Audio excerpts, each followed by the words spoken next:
I felt ready for another new challenge. Good thing, too, because my next job definitely filled that bill.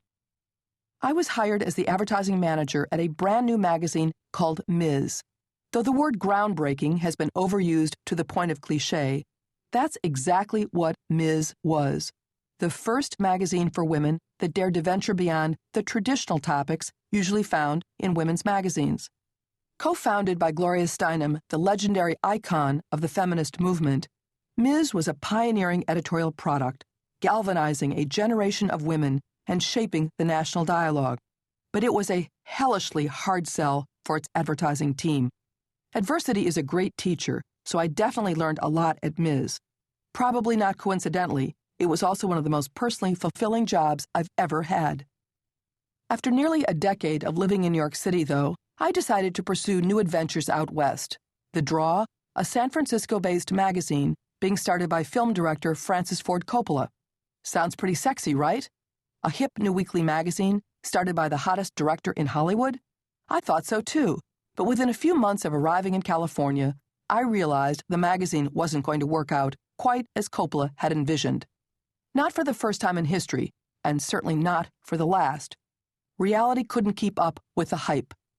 Lacking enough ads or circulation to succeed, the magazine folded after 6 months, so I turned around and headed back to New York City and Ms. Magazine.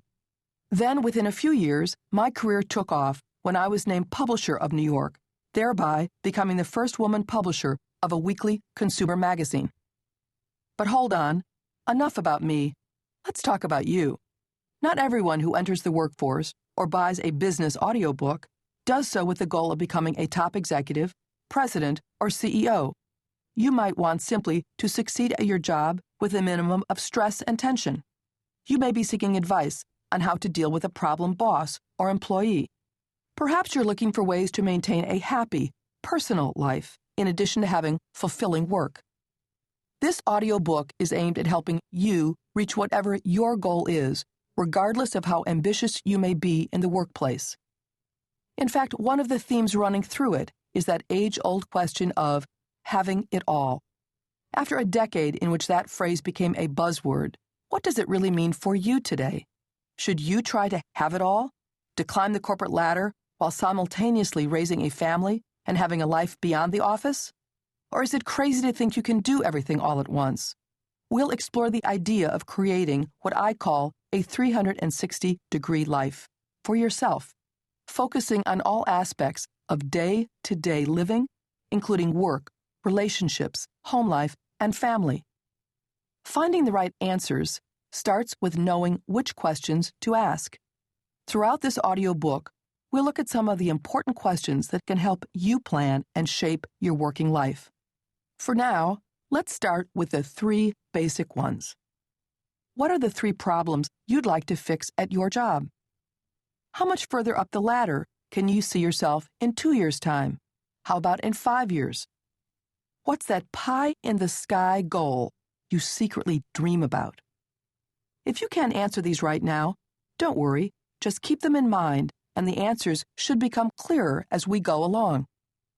Remember, goals are easier to meet when they're clearly defined, so one of the things we'll be doing is helping you define your own personal goals. The next step in my own career after New York Magazine offers a great lesson in what can go wrong when you fail to define your terms in the workplace.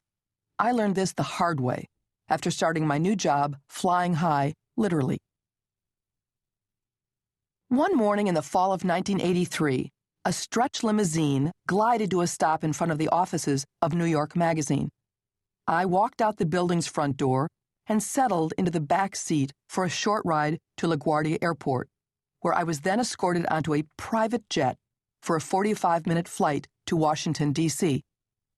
I'd just been hired as the president of USA Today, which was then a fledgling daily newspaper, pummeled by critics and struggling to survive. Peering out the windows of the sleek Gulfstream jet, watching Manhattan recede into the distance, I suddenly felt a little dizzy at the realization of where I was going and what I would be doing. They'd sent this entire jet just for me, complete with my own flight attendant. I'd never been on a corporate aircraft before, and as I stretched out my legs and gazed around